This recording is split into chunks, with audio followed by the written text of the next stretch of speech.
You're listening to the Penteract Poetry Podcast, hosted by Anthony Etherin. Welcome to episode 19 of the Penteract Poetry Podcast. This episode is a launch special for Lip by Franco Cortese, a collection of multilingual limit-case lipograms. I met up with Franco a few weeks ago and began by asking him what inspired him to become a poet.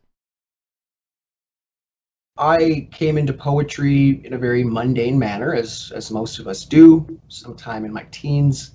And I think the draw to poetry is actually quite natural.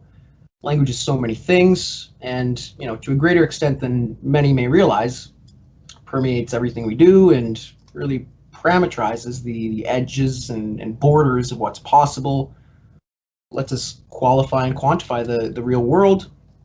And it's our most powerful technology, language. We are, underneath everything else, semiotic machines, and the world as we can experience and interface with it is a semiotic thing. Color, sound, these are not physical things, they are semiotes in a way. So as such, anything that works with language at the borders of its being and at the limits of its possibilities is intensely intriguing, or at least should be, to the human mind. And it really cuts to the heart of the thing that permeates everything we are and everything we do, which is just based on language. So the draw of poetry is quite natural to me. And it's also become for me probably the highest and headiest form of play. I've engaged in many other types of intellectual play, but no other is quite as revelatory or quite as lastingly awe-garbing. And it's something that seems intensely important to me. And I mean, for me, it's become in many respects a kind of lifeblood, as well as a kind of obsidian, ambrosic narcotic, if you will, with surprisingly many of the features of a drug addiction. And not necessarily the sparkly, sheeny, glittery kind of a nice drug, but a heavier thing, made of pockmarked asphalt and stained bricky alleyways. Like a drug, it continues to call me back against my better judgment, consumes my time and energy without even the vainest sliver of a possibility of bringing me any money. Still, I come back day after day, but in all seriousness, I wouldn't trade it for anything. I'm also fairly struck by the notion or the image or perhaps metaphor of language being, at the very least, a kind of alien symbiote, if not a parasite proper, with we meaty limbic apes acting not so much more than a host for language. And I think this quality of it, of language and of poetry, is at the heart of it, and at its most perceptible and emblematic form in poetry. It may just be the forms and projects that I found myself joyfully mired within personally, but poetry is the closest I've ever come to a palpable feeling of communicating with a kind of otherworldly agency, and a kind of alien other. The insidious alien worm that's inherent in language. And much of my poetry tries intentionally to facilitate and cultivate this kind of feeling of first contact, of interfacing with that alien worm incipient in language. In dealing with constraints, which I know you will very much feel, like compositional constraints, like extremely constrained lexicons, the lipogram, for example, or organizational constraints, like the palindrome or anagram, or even procedural and technological constraints like collaborations with AI that offset at least part of authorial agency into these distinctly and emblematically modern technologies. Very often what happens procedurally, from the standpoint of author as reader, during these processes is a palpable and palpitational feeling of some sort of intelligent and an alien other speaking back to you from the other side of the screen. It's completely revelatory, darkly and beautifully strange, and probably as close as I've ever come personally to any kind of spirituality or experience that seems to transcend the scientific and existential materialism in the world. We will definitely get on to constraints. I think people will be surprised if we didn't. But first, I'm quite interested in this idea of language as a living thing, as a biological entity, because you also have an interesting backstory in that area. You're not formally trained as a biologist, but you have had this remarkable journey. Yes, yeah, it's quite strange. I'm not formally trained in science any more than I am formally trained in poetry, but I have somehow strangely found myself, having co-authored, I don't know, something like 13 or 15 different scientific papers over the course of the past few years. And I don't know how that happened is a bit of a mystery to me as well. Around the period of, I suppose, 2013 or 2014, I was very much involved more from a scholarly standpoint and a philosophical standpoint with the notion of aging and the ways in which aging is very much a scourge of the modern time and our modern age, in the sense that aging is, on the one hand, something that we're beginning to learn more and more about. We've elucidated the mechanisms that underlie its actual driving causes in the body, and it's something that we're able to manipulate through genetics, through environment, through interventions, etc.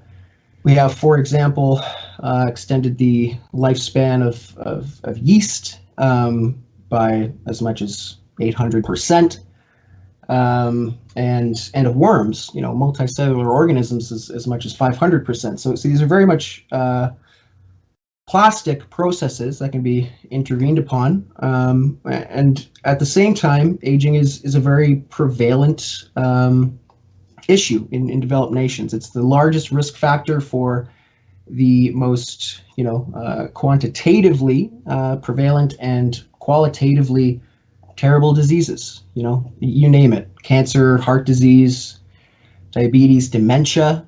The sickly waxing and waning and melting of the self from inside, while we can just watch aghast as it happens. These modern evils all have their root causes in aging, and it's something that we can actually understand and intervene upon.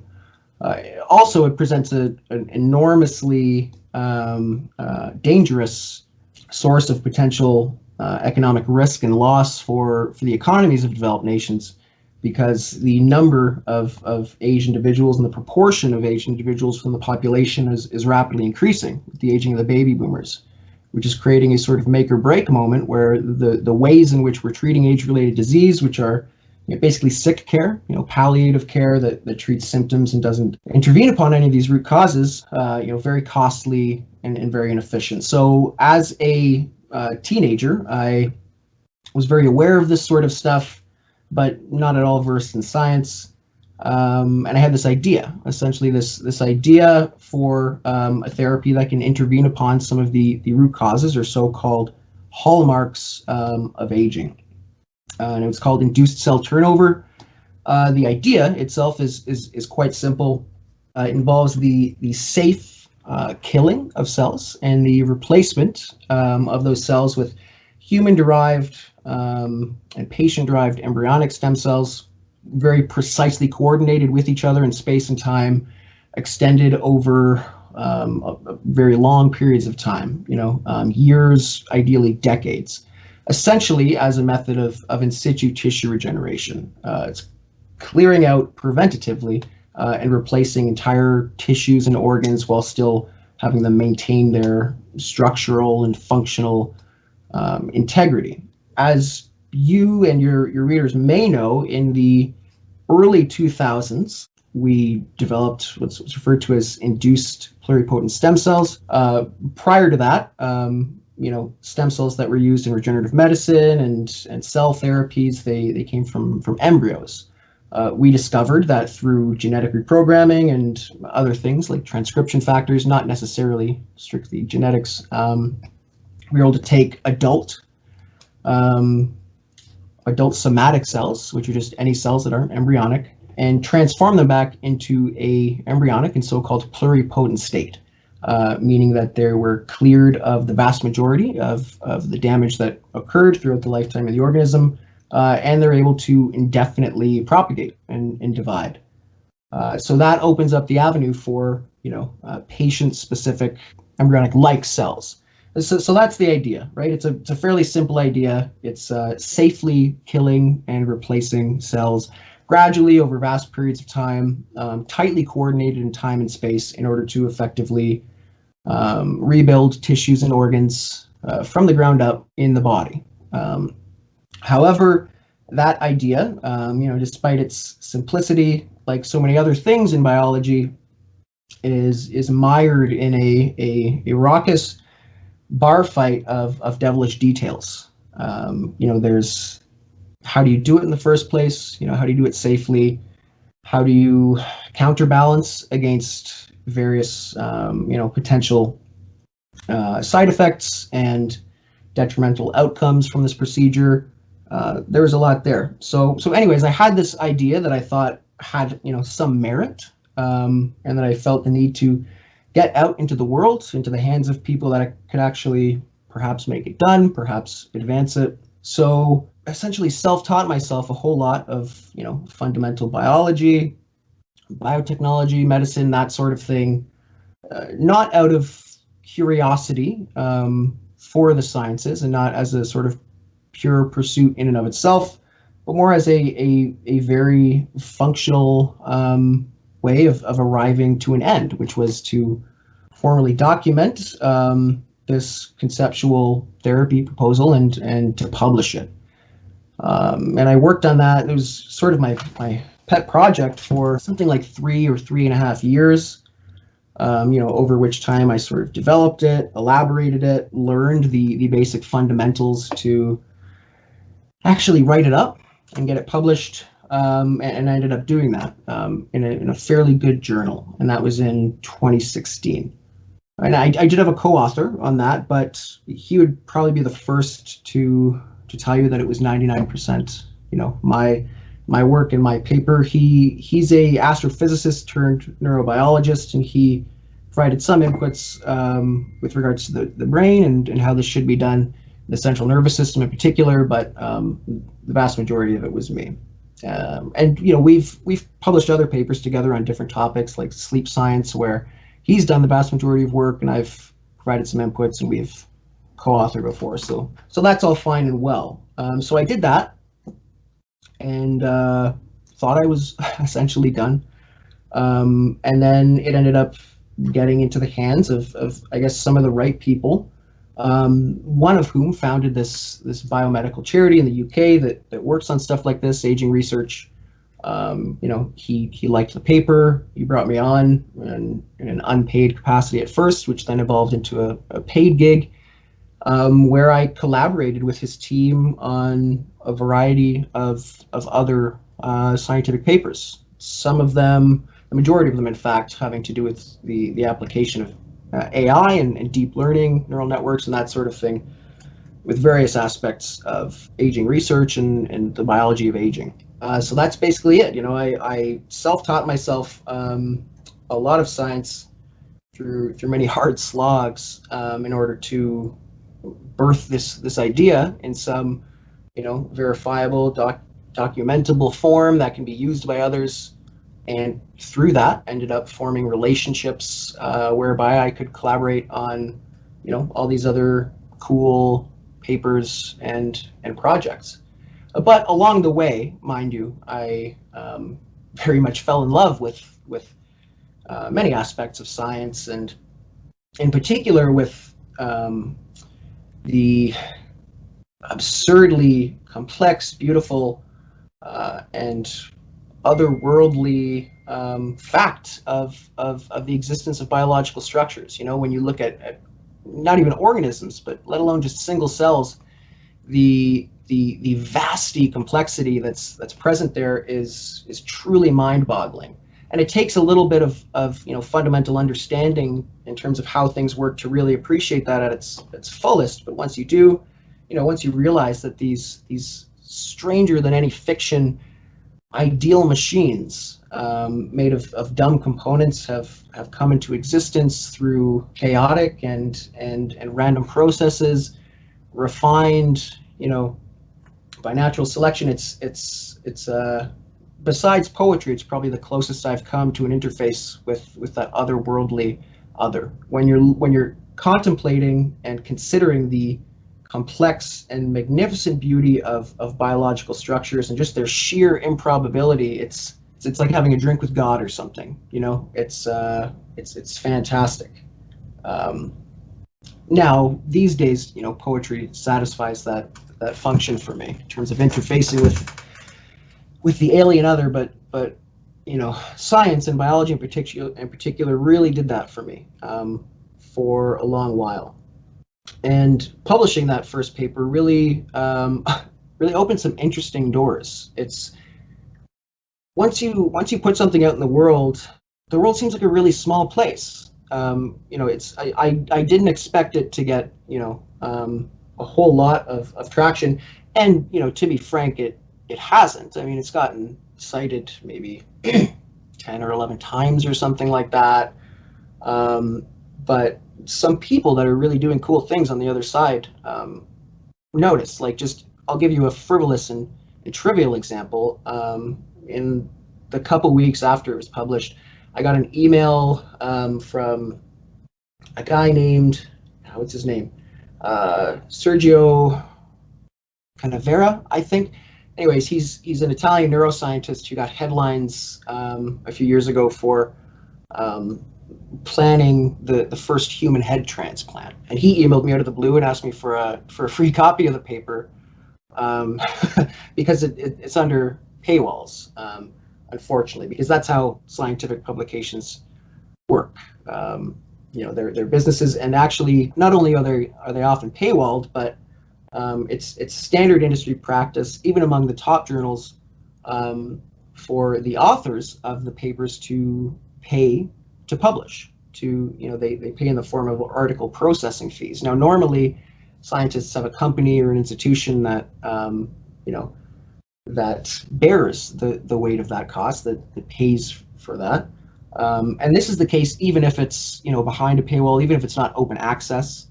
You have to pay to publish. And I remember forking out something close to $2,000 to get that paper out into the world. But anyways, so there was that guy. In terms of a more substantial example of the worlds that certain things can surprisingly open, the founder of that biomedical charity that I mentioned connected me via email with a guy who was doing something fairly similar. The end goal was quite similar, but the means to get there was a little bit different. So he was looking to reactivate genes and gene profiles that are active within embryos to basically create the same sorts of regenerative capacity that embryos have. If you take an embryo and you slice it in half, it can grow the other half again. That's something that we definitely lose over time. So he was trying to achieve the same thing via a different route.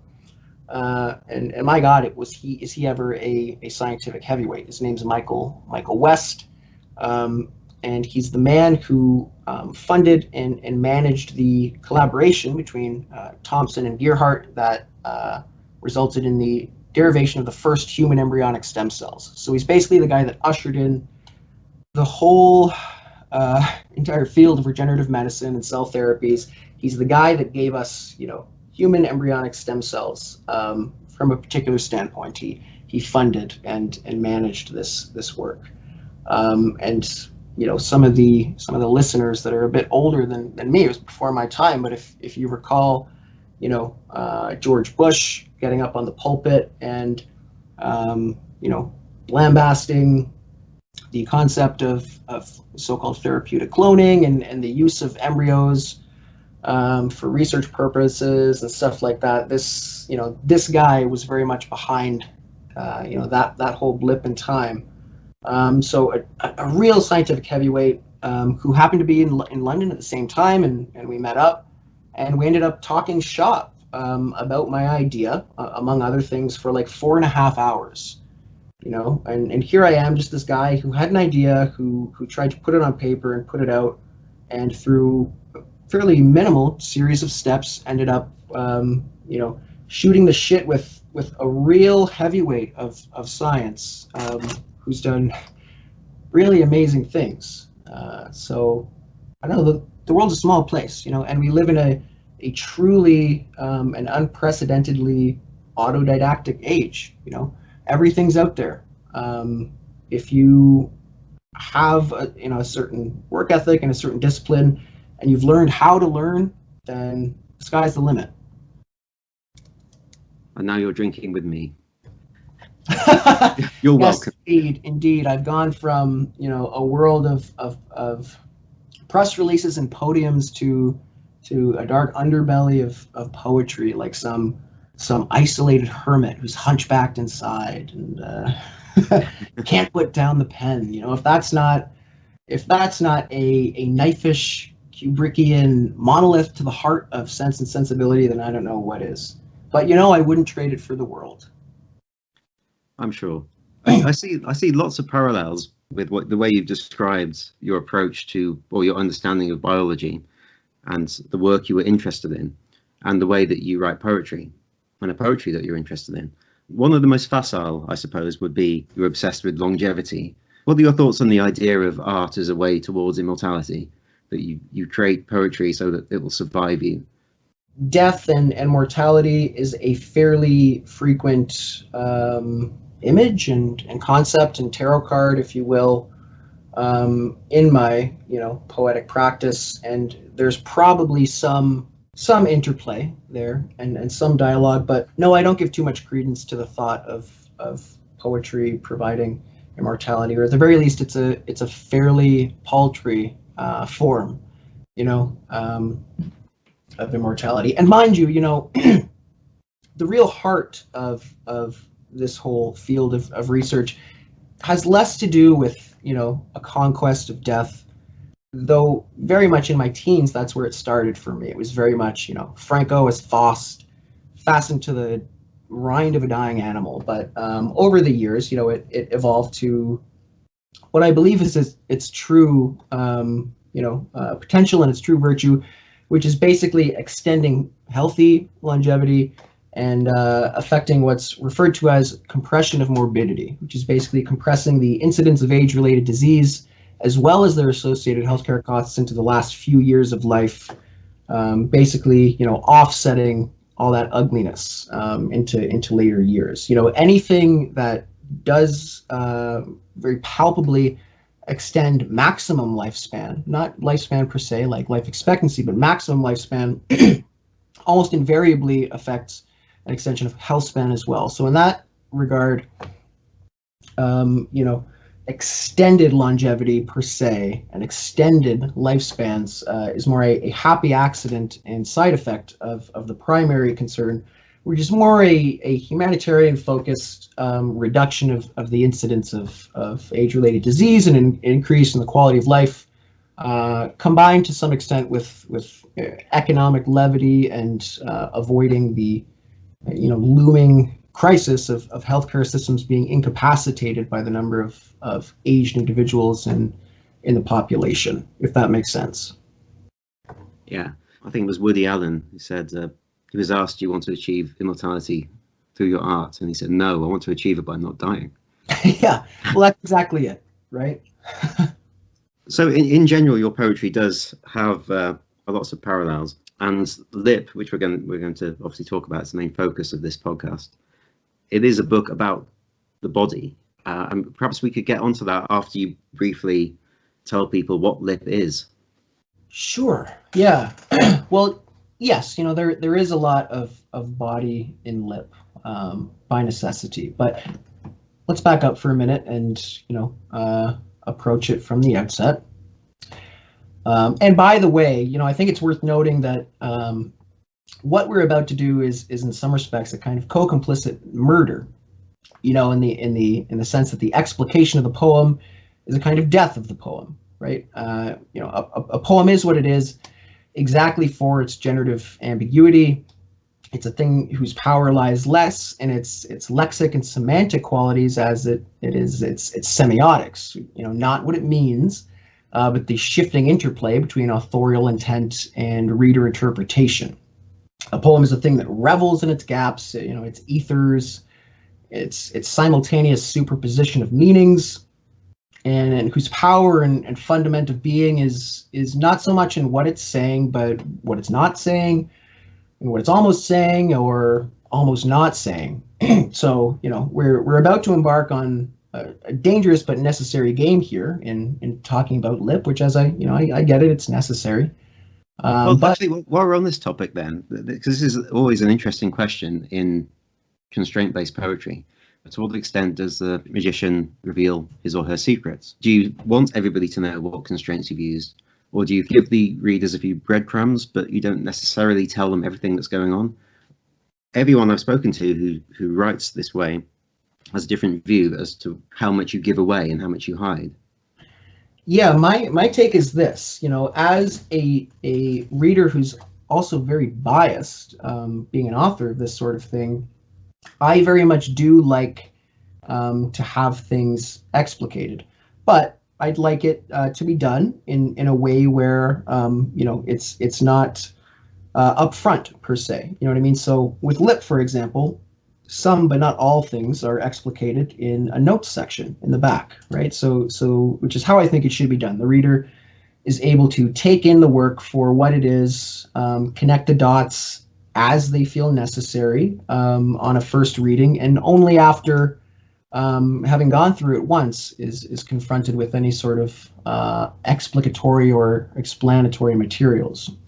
That being said, so I am very much in favor of the explication of what's going on, only because I think it's quite important to really appreciate it. Constrained poetry for me. So constraint is, among other things, I think a very generative tool for narrowing and harrowing into different linguistic avenues and different kinds of poetry than you normally would. It's a great way for letting the words speak themselves and letting whatever incipient agency or intelligence or what have you, voice perhaps, is buried within language, letting it sort of express itself, and you end up arriving with lines and poems that are unlike something you ever would have writ without the constraint, right? So it's a very generative tool that can create poetry which has certain merits aside from the constraints themselves whatsoever. But besides that, what the real beauty is the delicate tightrope interplay between poetry that has certain poetic merits on its own in comparison with non-constrained poetry, and the constraints, right? It's what can be done within these limits. Look at the poetic merits, the sonorism, the logopoeia, what have you, that I've created, within these bounds. And so a certain level of explication, unless it's eminently reverse engineerable upon reading, I think is necessary for that unique flavor of conceptual poetry, which very much revels in those two things, that dual optima, right? The poetic merits and the difficulty. But that being said, I do think that it might be wise, or at least preferable for me, to not explicate everything. Don't vivisect the whole naked body of it. Yeah, there have to be Easter eggs there. There has to be something for the readers to discover. Definitely. But I think when it comes to the overarching concept, I think there's no harm in telling people what's going on.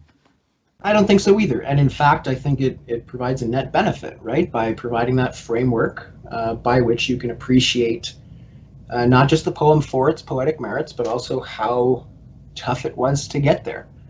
And how, I guess virtuosic, for lack of a better word, the realization and manifestation of those merits actually are. It's an important part of it for me. It is, and it's very interesting that you can write constraint-based poetry in two different ways. I talked about this with Christian Book on the recent episode, and I was still trying to think about this at the time, and I called it lucid constraint and high constraint to distinguish between when you've got a simple constraint and you're trying to write really the best lyrical poem you can with that constraint, versus what at the time I called high constraint, which would be when the constraint is very obvious and it's clear that you're meant to be looking at the constraint as much as the words themselves. Yeah, I think I get what you're driving at. It's similar to the open question of to what extent constraint should be just a starting point to arrive at these uniquely different or otherworldly or self-reflexively language-esque forms of poetry, as basically a tool for the end product, or as something that has a definite presence and interplay with the product of itself that should be appreciated as part of the project. I think you've discussed in other podcasts, I can't remember with whom, the prospect of writing a palindrome or something else, and then executing some poetic license and editorial agency, switching things around, etc. This was when I was talking to Gary Barwin. And so this is basically the Kleineman idea that you could write a work following a constraint, but if you don't like the product, then you can just do what you want with it. So you can throw out all the bits you don't like. Yeah. And that's an interesting one too, because I don't know if that's desirable. In some ways, if you do that, if you take that path, you've kind of ruined what was so perfect about the fully constraint-based work. Yes, that's right. It's less of a beautiful crystal in the end, isn't it? I think would be inclined to agree, though. I could sympathize with that position, and I could also see the extent with which constraint, just as a starting tool to open up these different spaces and do things that you otherwise normally would, that has some merits on its own. But the real beauty for me is keeping things clean in the sense of reverse engineerable. You see what's going on, and you see that interplay between product and the normative merits of that product as poetry, and the delicate tightrope that needed to be crossed to get there. I think another way of describing this dichotomy that I'm talking about would be to say, when you work with constraints, are you collaborating with the constraint, or are you serving it? Mm-hmm. So, and that seems to go with how strict the constraint is. If it's a really strict constraint, you're not collaborating with it. You are, that's the master, and you're doing its bidding. You've got to satisfy it. Whereas with a looser constraint, it often feels like there's another person there that you are collaborating. Yeah, truly. Though I think both of them have to some extent that element of otherworldly agency, of some alien other speaking back at you from the other side of the definitely you're collaborating with an alien. Certainly with things like palindromes, you can notice a palindrome quite often, especially when it's got other constraints involved, because despite the author's best efforts, it doesn't quite sound human. It doesn't sound the way a human would express themselves. It really is. It's a non-human voice that's worked its way into your poem. And of course, we should get back to Lip, because there's a lot of that there. Of the otherworldly agency, yeah, indeed. At times during the composition of Lip over the past, I suppose, 3 years or so, which seems, by the way, to be a fairly consistent gestational period for me, going back to our science talk, but yeah, definitely a palpable feeling that this book, to some extent, writ itself. I was less an author in a way than, I don't know, some sort of shepherd or shaman or I don't know, Delphic oracle that just sort of gave a space for these voices to claim themselves. But anyways, what is Lip in the first place? I guess, at its simplest, in its shallowest skin, if you will, Lip is a formal experiment into lipogrammatic limit cases. what meaningful things can be said using only words composed entirely of vowels, or words that don't have any vowels, or as its central suite of poems do, using just a single letter. What can be said using only the letter A, or I, or U. Lip makes these kinds of experiments possible by transposing and transgressing lingual borders, borrowing from dozens upon dozens and frankly probably hundreds of different languages, finding phonic and sonic oddities within the world's myriad tongues that share some invariant aspect of form, and bringing them together, putting them in dialogue with each other in order to create poems that, for example, are exclusively composed of vowels or exclusively made up of consonants, as well as other primal and minimalist fragments of language, in different recombinant shards of littoral atoms, if you will, 2 and 3 letter combinations of vowels and consonants, etc., arranged into specific orders. Well, as it turns out, quite a lot can be said. In fact, who would have thought that these shards could sing? And what's more, that they could harmonize. And that's quite interesting to me. The recurrence of certain images, often very primal things that are constant and almost limbic to the human experience. Fire, water, the moon, etc. The recurrence of these images within the constrained lexicons of words that I was using was quite surprising, and something that actually unfolded to an increasing extent over the composition of the book. Who would have thought, for example, that that there are languages in which the word water is represented singularly by each of the vowels. That the water can be said in the isolated keys of A, E, I, O, and U, respectively, as single glyphs. I didn't.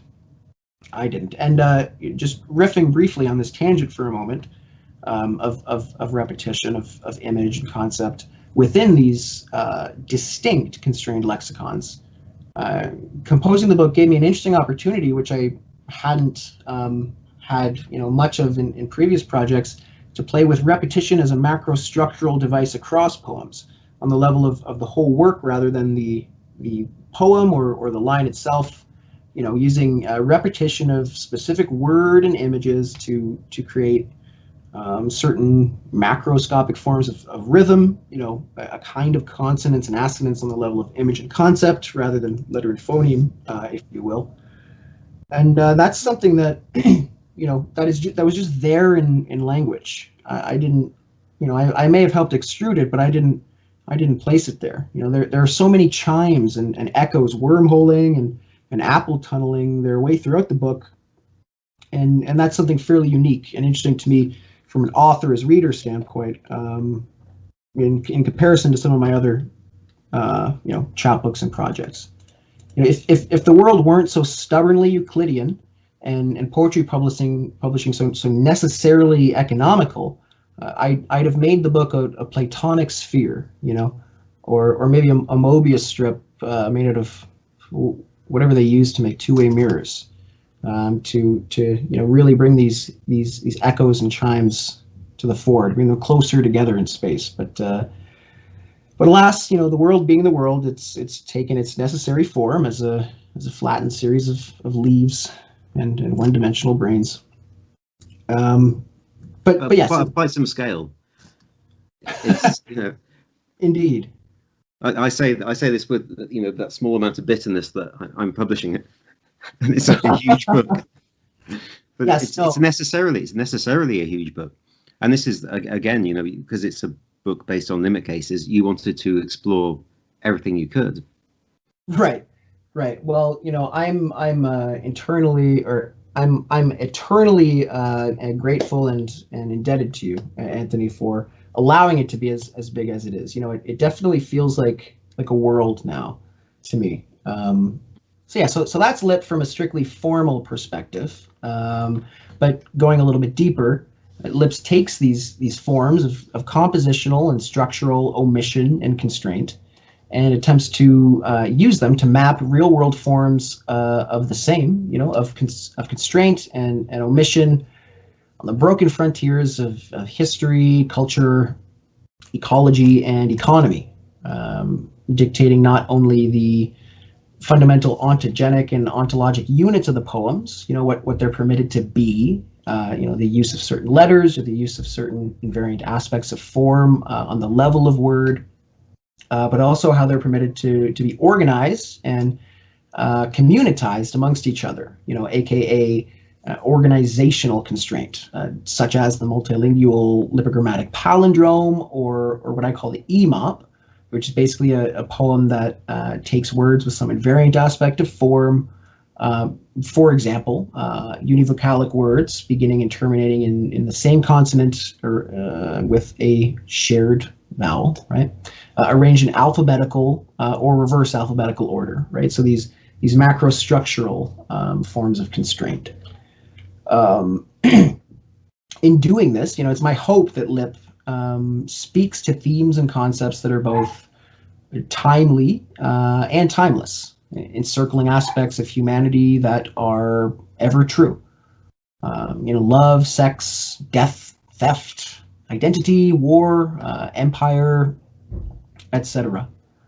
And it's that aspect of Lip that makes it one of the most singular and unique projects I've ever done, with its own shape and voice and personality. As I said during the composition, it very much felt as though the words were simply speaking themselves, and the poems were to some extent writing themselves, and that I've done less composition per se and more, I don't know, ditch digging, and not just from the perspective of like the morgue, for example, but creating channels and waterways and some sort of carved space to let the thing become itself and to speak itself.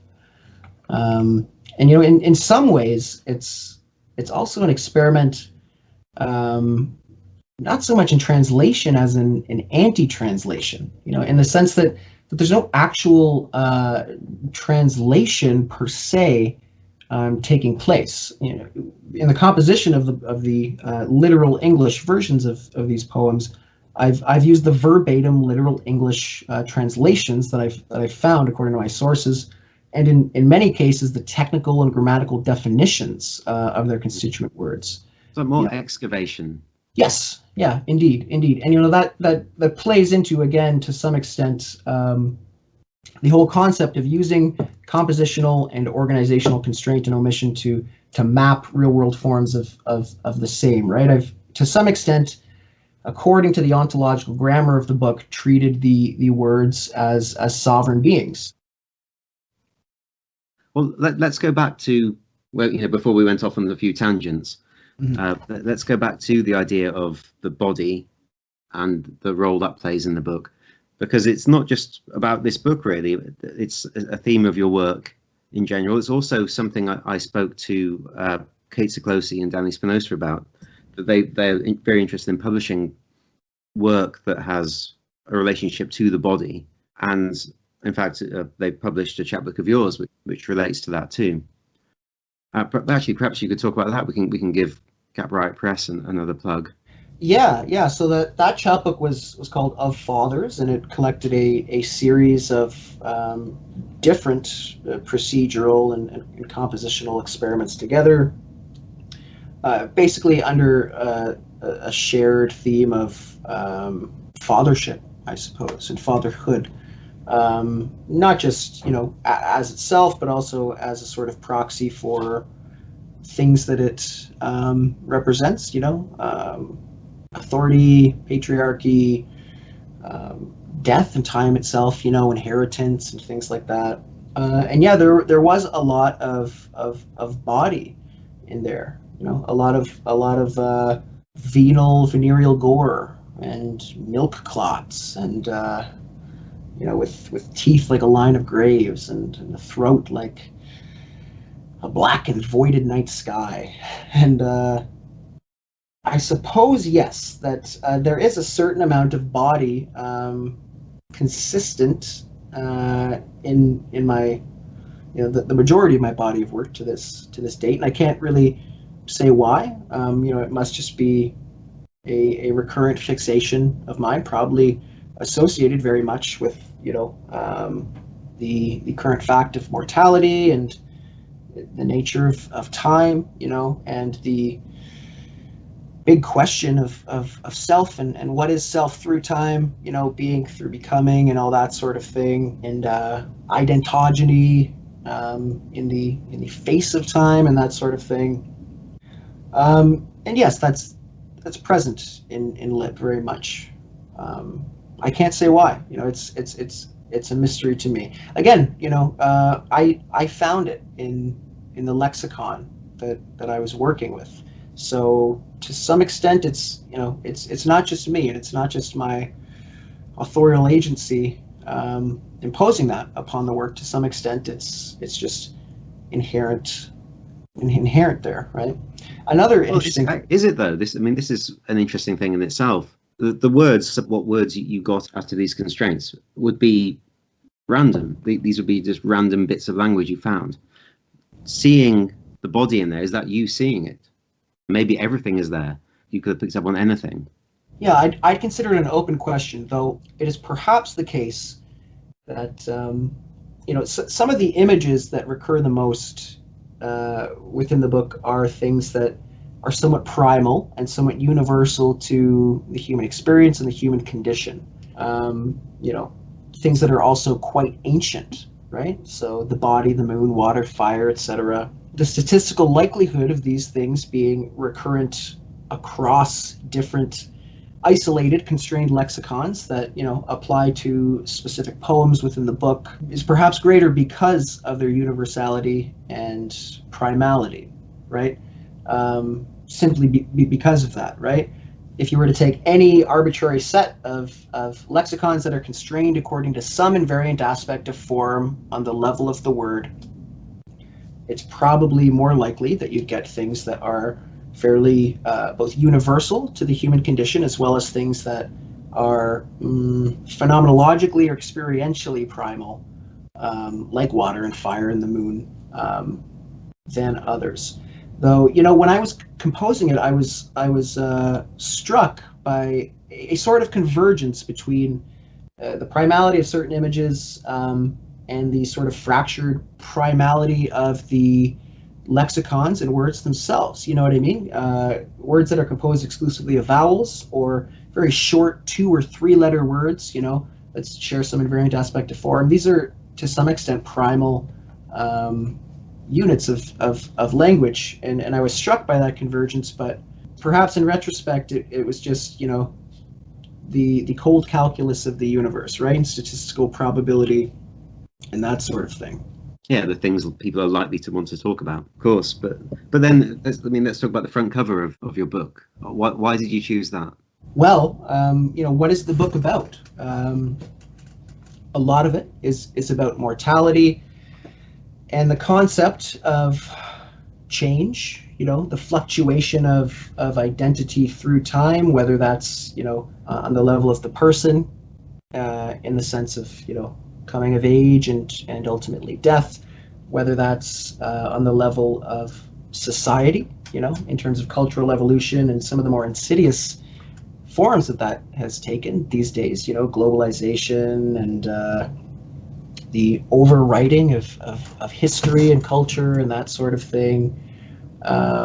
Whether it's things like the ecological crisis, the vacant consumerism of our modern age, and the existential threats, and risk of omnicide that is posed by our modern day technological prowess. All these things are somewhat unified by the concept of mortality and an interplay between life or existence and mortality.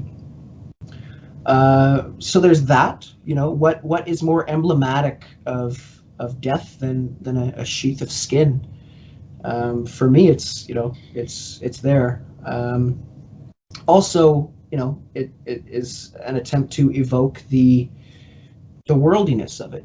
To some extent, this is a book that is trying to encircle the world. Its poems are made up of hundreds of different languages, and attempts to present or encircle or enter into dialogue with, or to sometimes interrogate things that are, again, somewhat universal across space and time as far as human culture is concerned. So there's a worldly aspect there in terms of the diaphanous chorus of languages that's present, as well as a transposition and perhaps transgression of space and time in terms of concept and theme and that sort of thing. If that makes sense. I think so, but you could have chosen a lot of things, but you went back to the body, so that's quite interesting to me. Mm-hmm. You wanted the book to be covered in skin. It shows that that's quite an important. It's quite an important theme for you. Of all the, you say that there are several themes that naturally came up in the book, but you did focus on the body more than the others. There isn't a moon on the front cover. Yes, yeah, well said. No, truly. I guess it's. Sorry, it feels like I'm psychoanalyzing you. Well, much like the poem, half of the heart of it is unknown even to me, the author, right? As it should be. It's true to the nature of poetry itself, which again revels in its generative ambiguity and its superposition of possible things. Do I have a fixation of on the body? Yes and no. Ask the poem. Yeah, well, this gets us on to a topic I've discussed quite a lot in this podcast. The nature of poetry and what purpose it serves. There is a huge trend these days for it not to be what you're describing, and I would agree with you. A lot of poetry these days actually wants to give you its opinions. It wants to tell you how to think. It wants to tell you how to feel. In fact, yeah. What do you think of the current state of poetry? Well, I mean, poetry is always in flux. Yes, I would love to see a little bit less lyric confessionalist poetry and more things that I consider to be truer to the truest heart of poetry. I think that to some extent, conceptual and constraint-based poetry is, in some sense, poetry truer to form, in the sense that poetry is exactly that. For me at least, its greatest power is in its simultaneous superposition of possibilities and in the generative ambiguity. It's pushing language and, by consequence, meaning to its borders, and then reveling at the phrase at those borders, and the ragged edges and the things that are not there. Its gaps and its ethers, like I said. So yeah, I'd love to see more poetry that, as a biased poet, with my own line of work, is more in line with with what I think is the best amongst different types of poetry. But that being said, it's its own thing, and it will move the way it wants, and I certainly wouldn't want to condemn or prescribe or censor any types of poetry, things of that nature. But there's a lot out there that's not my cup of tea. Yeah, and as you say, that's fine. There's no wrong way to do poetry. The trouble is when one way becomes so dominant that there are voices within that style who would quite happily try to silence those of us doing it the other way. Yeah, no, then it's an issue of censorship, and that's never right. And anybody who gets their knickers in a knot over what is poetry and what is not poetry, and this should not be poetry, their pleas are going to fall on suspect ears. Anybody who's listening and nodding their heads to that, woe be them. About, I think it was about 18 months ago, I told you I was going to start doing a podcast. And I asked you what questions you thought I should ask people. And one of the ones you said was, ask them what they would do if they decided to start a poetic movement. What would that movement be? Mm-hmm. What would it be about? What would it be called, even? So, yeah, this is coming back to bite you. Yeah, full circle. Mobius mirror. Geez.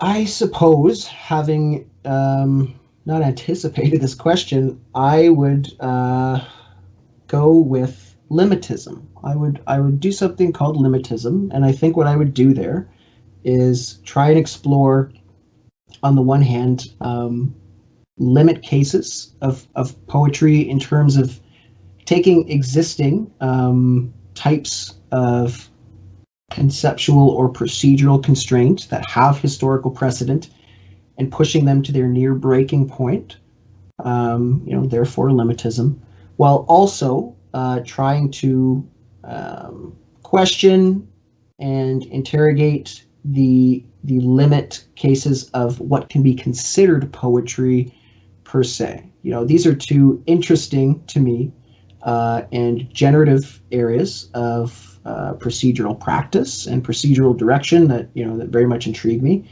and they luckily can be united underneath the metaphoric emblem of limits, right, and limitation. So I guess that's what I would do.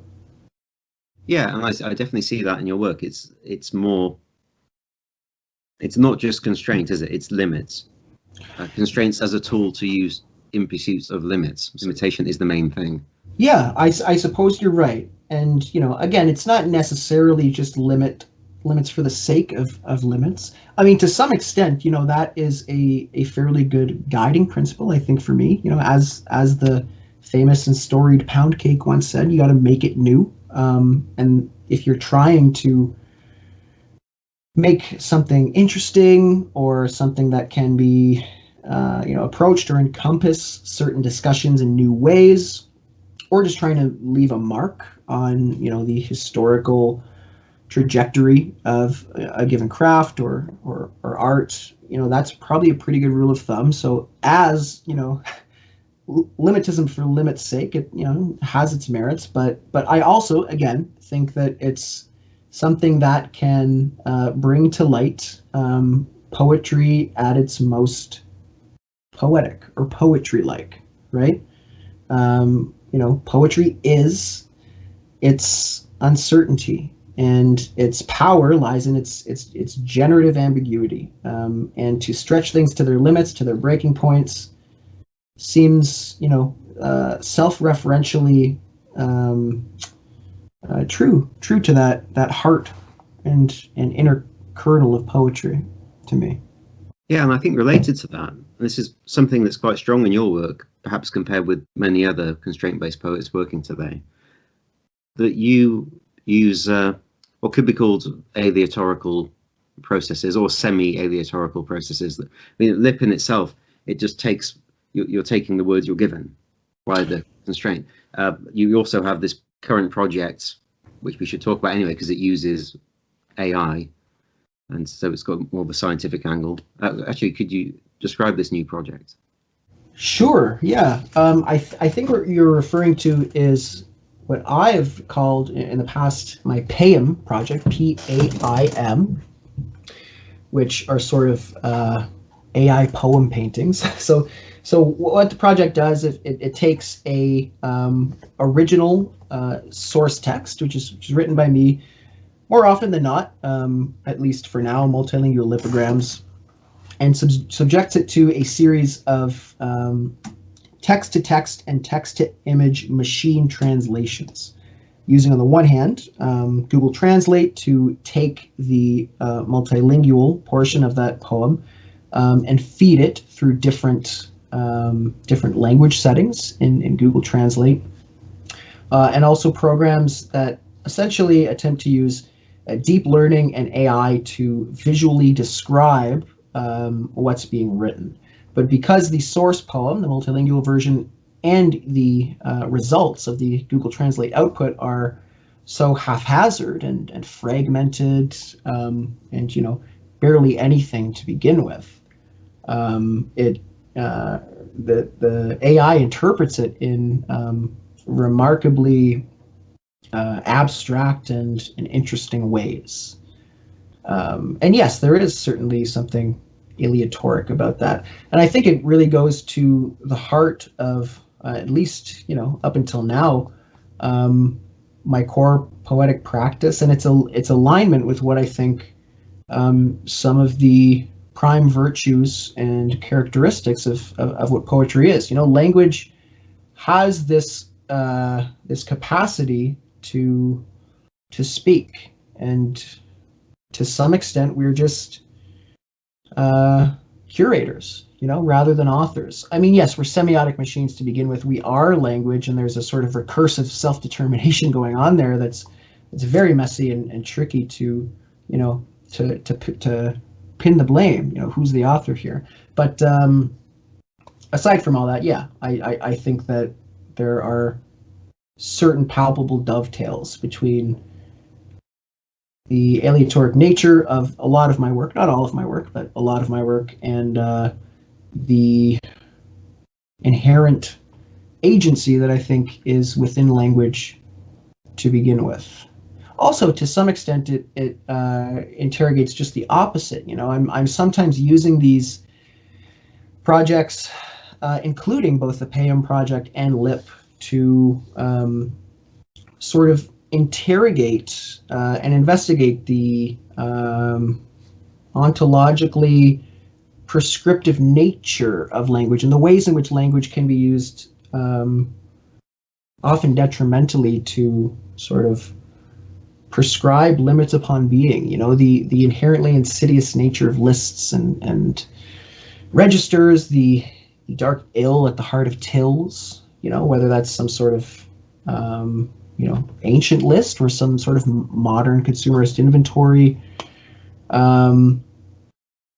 So not always reveling in the beautiful ontogenic nature of language, but also to some extent interrogating some of its darker avenues and the ways in which language, within the extent that it parameterizes the possible and defines things, can be used to unnecessarily and unjustly limit, the ontologic state of certain types of beings. For example, in Lip, there's a lot of play that's going on with the nature of definition. In many cases, I've used the technical or grammatical definitions of these words alongside their translations, which are a different flavor, right? A translation is just that. It's a translation as opposed to a technical description of how this element of language or grammar should be used within the context of a system of signs. And the interplay that goes on there, I think, is interesting. It's my hope, at least, that it's interesting at times. Yeah, because there's no such thing as a completely contextless word. That's very strange when you've got to put different languages together. There might not even be a way to correspond the way two different languages would even approach context. So you've got all these options, and how on earth do you pick the right one? I mean, there's just feel involved, I guess. Yes, no, indeed. There's fields and fields of nested matryoshka sets of omissions and gaps and ethers that are packed into each of these definitions, right? It's not just what it chose, what the translator chose, but also what they didn't, and things like that. And there's a certain simultaneously seen and unseen dialogue and superposition of meanings at play there that is somewhat interesting. It's also remarkable in some respects, the poetic merits and nature of the singular definitions themselves. I've come across definitions that seem to uh, have typos and grammatical inconsistencies in terms of English grammar and stuff, and even ones that are just so strange that they must be poetical. Like, for example, just one example, one word in the book, which corresponds to a specific Mandarin Chinese logogram. The definition is to get the baby goat by killing the mother goat. There's some sort of story there, that hasn't been explicated, that we're just sort of left to wonder at. And I find that quite poetical. And the consideration and appreciation for some of these things, isolated on their own, not as they appear in Lip, but as they appear as, singular islands in a linguistic sea, I found quite interesting, from an author's reader perspective. Well, we should, if you're up for it, we should have some readings, I think, because we're talking about certainly. We need some examples. I mean, are you happy reading both the multilingual version and the English? Yeah, I'd be happy to. I mean, I don't know to what extent I can do them justice. I've been trying to get better at it, but I'm I'm not there yet. You've researched how to pronounce all these words. Very fledglingly, and I found that it is quite. Well, the fact that you've done it at all is impressive, because there are so many different languages, and every language has its own nuance. Truly, and I'm not going to be able to do any of that justice here. I'll probably read the multilingual versions fairly monotonously, because having dipped my foot into this possibility, I realized that it's a long slog. And before I do read some poems just on this topic, the interesting poetic merits, or perhaps anomalies, of the multilingual versions of the poems wasn't entirely clear to me at the outset of the project, and really only came to light, at least a year in. I remember when Adam Dickinson printed out and annotated a derelict copy of the manuscript, and one of the things that struck him most was the amount of sound that was going on in the multilingual versions, and the sonic qualities of them, and their poetic merits per se. Prior to this, to a large extent, I was, treating them as sort of conduits, as opposed to things that should be cultivated and allowed to evoke certain aspects of being and certain poetic merits on their own rights. In other words, something that should be duly optimized, or at least considered appreciated in parallel with their English translations. Because what they amount to, in essence, are poems that are technically readable. In a theoretical, universe, you can read these poems. You just need to know as many languages as there are words in the poem. So they're poems that are theoretically readable, but in practice probably readable by no one. So that's an interesting interstice to occupy and to exist within. And so what you're left with, and what you must confront them as, are either sound poems or simple, fledglingly concrete poems.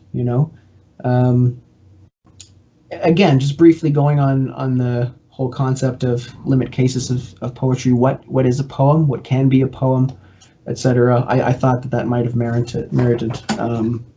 Well, there might be a future project if we can be bothered to do it and put it together.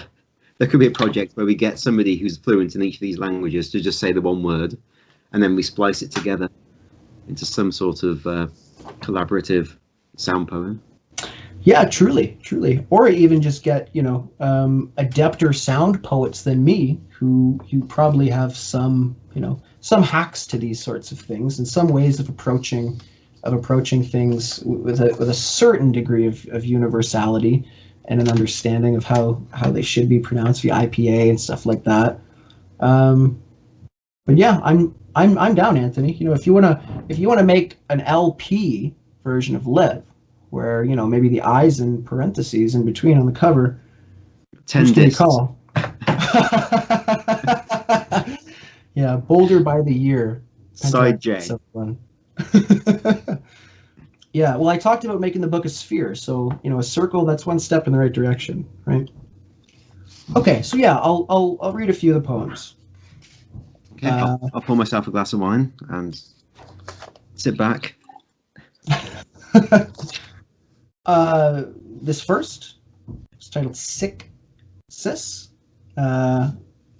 It is a multilingual lipogrammatic palindrome consisting of 3-letter words that begin and terminate in the same consonant and that are univocalic in key of E. Sick. Kek dead feft geg. Jej kek lel. Memnen pepper ses. Tet. Vevwu sex. Yea. Yea sex woo vev. Tetsus rare. Pep. Nen mem. Lel. Kek jej geg. Fef. Jed. Kek.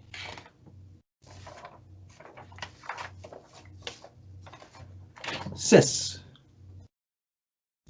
Winter the sadly gullet. For blue lobe tender wax pulp to ready mesh of string, cord, or rope. Fire a loom foreshadowing water. An expression of happiness. Ice water glitter. A shaft used to impart circular motion. String to sow order. A people. A candle flaccid, reliable.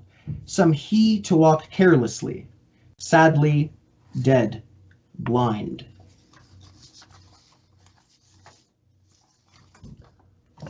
This next one is from the central suite of poems in Lip, which embody the true limit case of lipogrammatic poetry, in that they are composed of a single invariant letter. In this case, the letter I. This one, in contrast to some of the others, uses the Romaji transcription of a single Japanese logogram, which has a wide variety of literal English translations. So this is I, or ghosts. I, I, I, I, I, I, I, I, I, I, I, I, I, I, I, I, I, I, I. Ghosts. Being. Vessel used to make offerings to one's ancestors. Meaning. A dike or levee for containing water. Intent. A curtain or hanging that covers all sides. Authority. A windscreen placed behind the throne, made of red cloth with a pattern of axes. Robes. Something fallen, lost, or left behind. Rank. Counter for the amount that can be encircled in one's arms. Power. Added to spiritual nouns to indicate purity or holiness. Place. Uncivilized people. Sleep. Something easy to do. Dignity. Neutral color. Something colorless. Change or disease. A document exchanged between officials with no direct authority over each other. Being. A counter for ghosts. This third poem that I'll read is similar to the first one that I read, in that it is a multilingual lipogrammatic palindrome.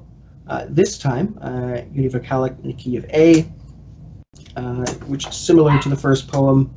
It consists of 3-letter words that begin and terminate on the same consonant, and which all share the midpoint, letter A. Wed. Babkak. Dad gag. Ha. Jaj. Kaklal mam. Nan.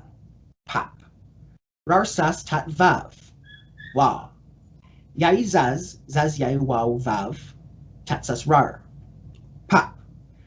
Nan mam. Lal kak jaj ha. Gag. Gad. Kak. Bab. Do.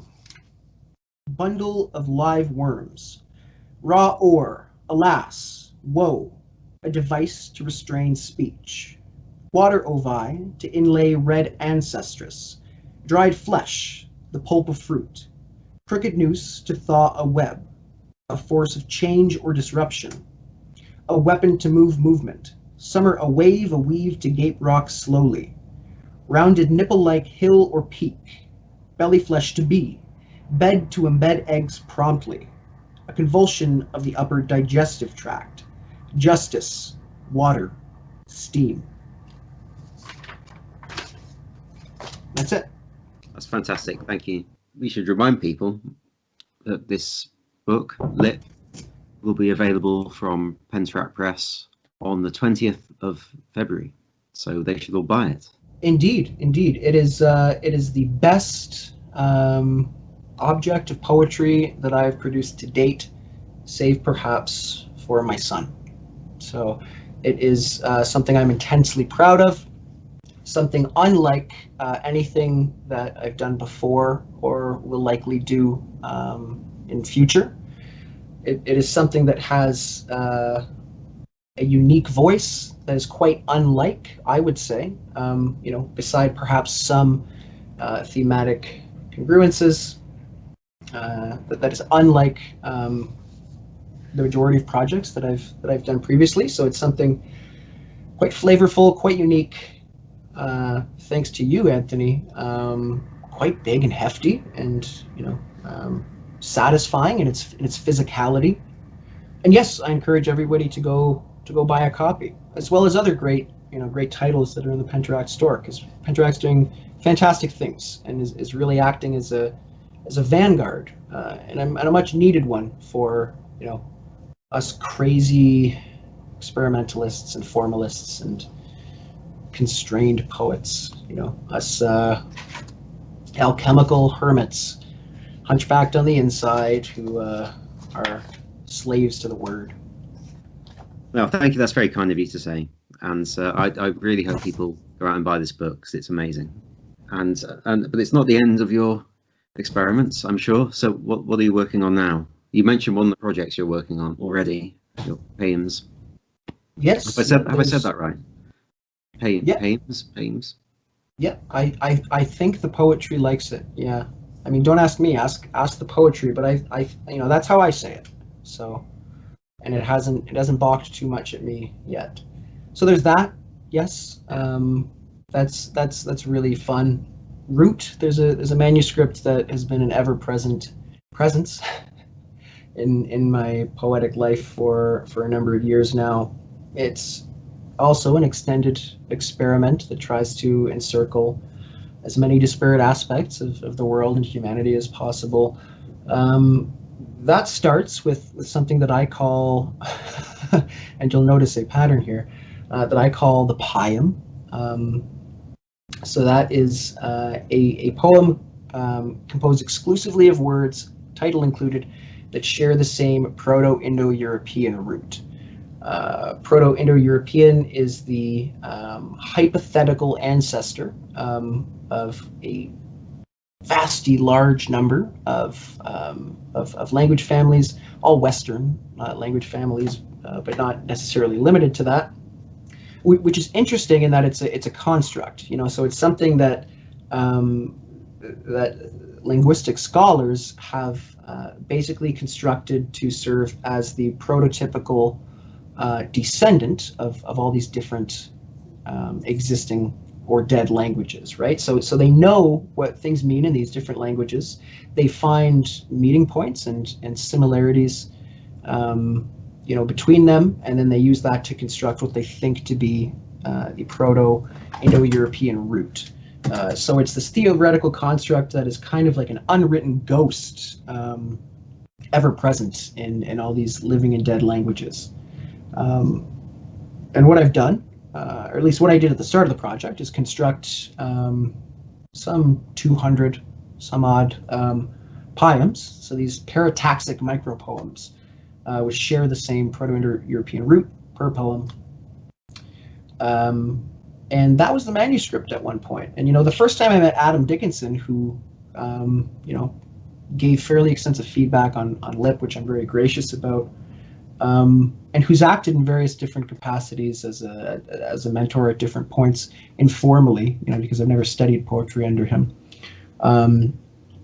That was the meeting point. He was doing the launch of Anatomic, which he had out through Coach House Books some years ago, and I approached him with this brown paper envelope of 250 stacked sheaves of paper, and sort of said, hey, this is what I'm doing, not expecting a reply or anything. And then a few weeks later he emailed me talking about I think he said the fantastic synthetic lyricism or synthetic repetition or something like that. But anyways, he liked the project as it was at the time, and that was sort of my first interaction with Adam and the start of our ongoing interchange. Since then, it's evolved so that every one of those individual poems is complemented by a quartet of perfect line unit anagram poems. So as and as some listeners may know, I've dabbled in various regards in different isolated projects with the beautiful constraint of the anagram, which again very much has a lot of the qualities we've been talking about, the alienness in language. There's a set number of combinatorial possibilities, and the ones that actually land sometimes have a remarkable and palpable feel of intelligence to them, and to some extent they're things you didn't write, they're things that you chanced upon. So there's that. It's been ongoing, and it probably will for some other time.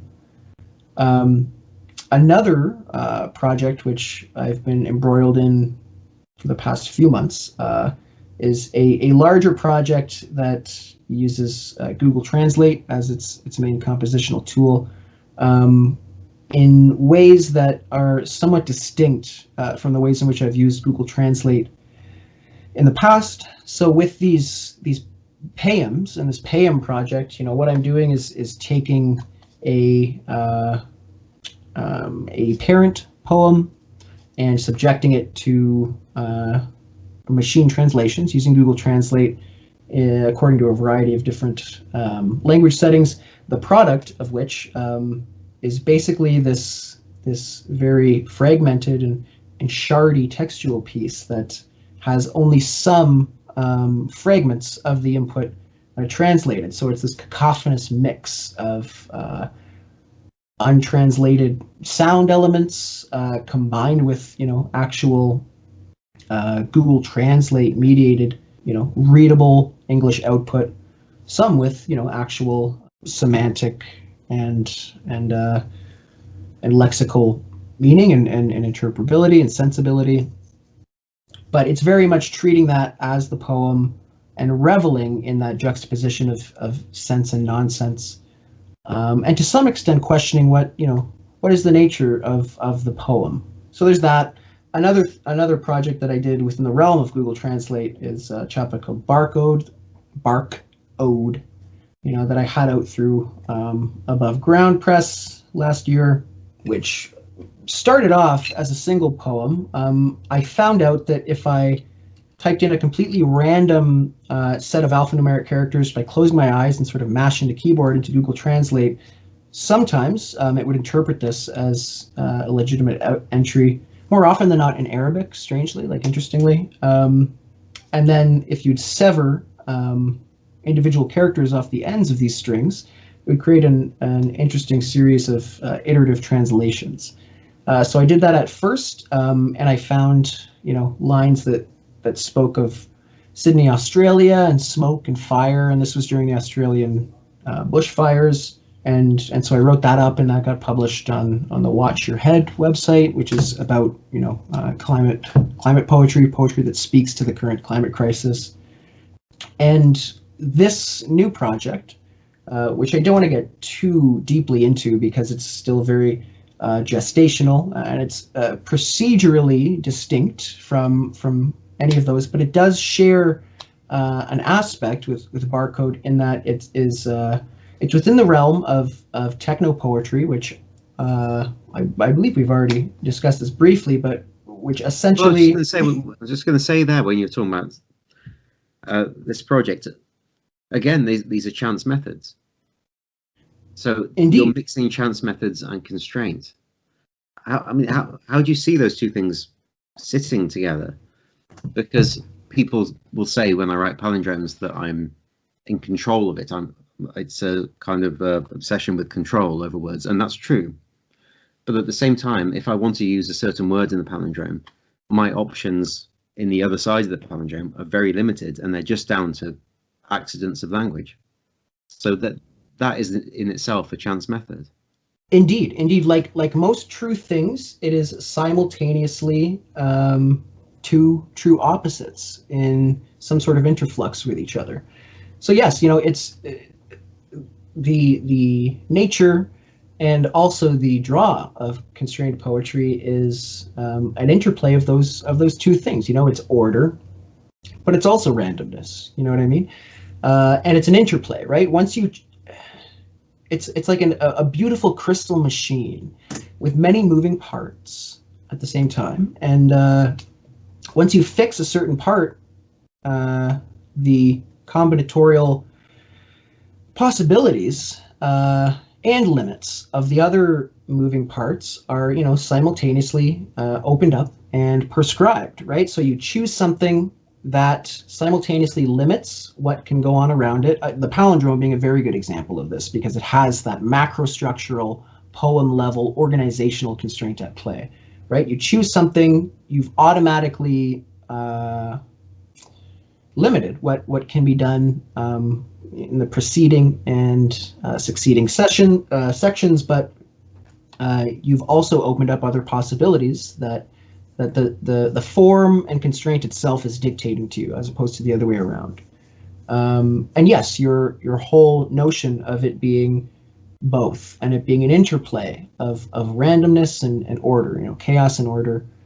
Yeah. I would say that to be very true in my own experience procedurally. Yeah. But it feels like a lot of the way I use constraints is to almost. I don't focus on that aspect. I acknowledge it's there, but I'm really focused on the control. And you seem to be much more willing to embrace these what we say, aleatorical chance methods. So yeah, sorry, I interrupted you. So please talk about the next project. No. Well, it actually kind of goes hand in hand because you're right. The procedural possibilities and merits of using somewhat random techniques to feed into a sort of constrained or externally prescribed system, borders of meaning. I would say that is something that is very much at play and present within a lot of the body of my work to this date.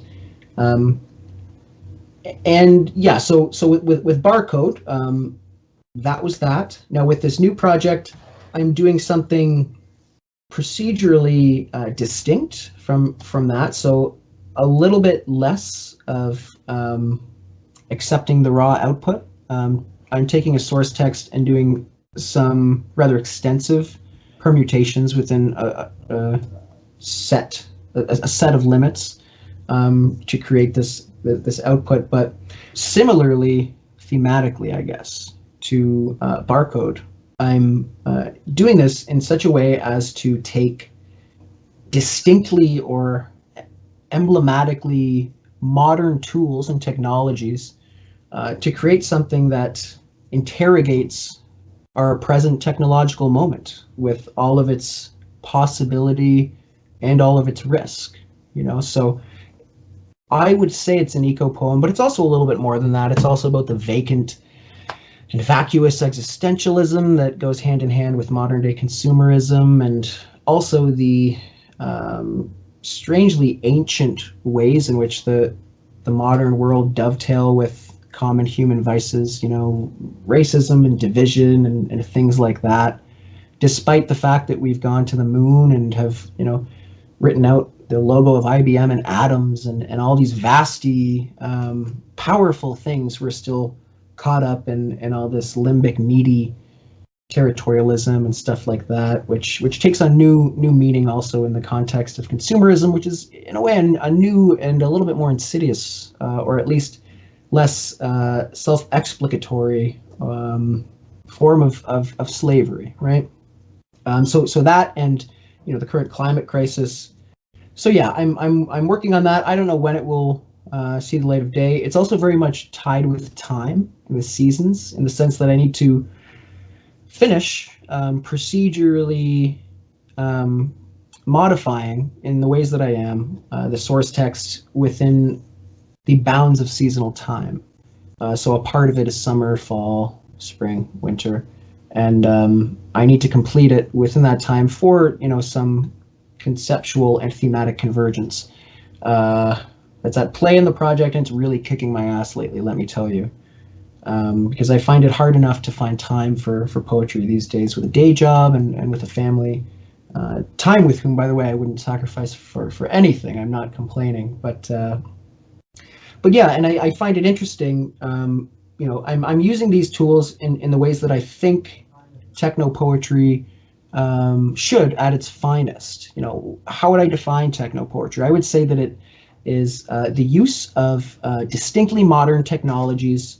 And in particular, in poetic practice, but in particular, using them in ways that offset some portion of authorial agency onto the technologies themselves. And if for ye poets listening, now is the time to have a dialogue and collaboration with AI, because they're not extremely intelligent right now. Some of them are quite dumb and comparatively speaking, and are prone to typos and errors and other sources of generative possibility that, on the one hand, open up avenues for you as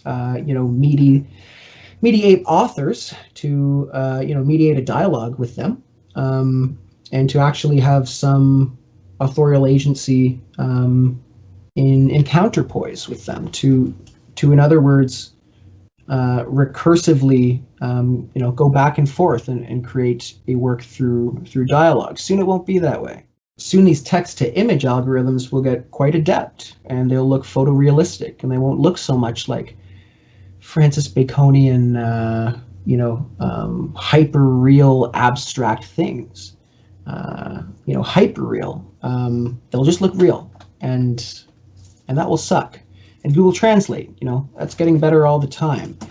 With the exception of dead languages like Latin and things like that, it is getting quite good at translating commonly spoken languages. It's learning all the time, and it's using deep learning as opposed to some of the dead languages like Latin, where it's still stuck in an age of 10 years ago, where it's using hidden Markov models and statistically more rudimentary things. So today is the day, and now is the age to collaborate with AI, because 10 years hence they'll probably be writing better poetry than you, and what you want from them is that generative ambiguity at the heart of poetry.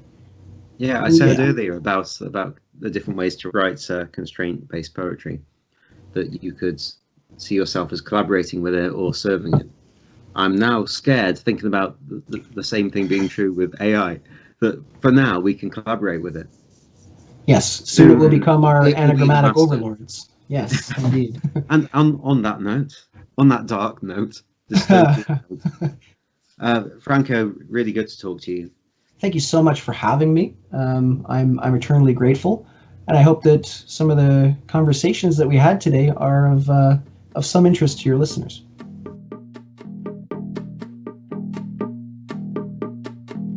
To discover more, visit us at penteractpress.com.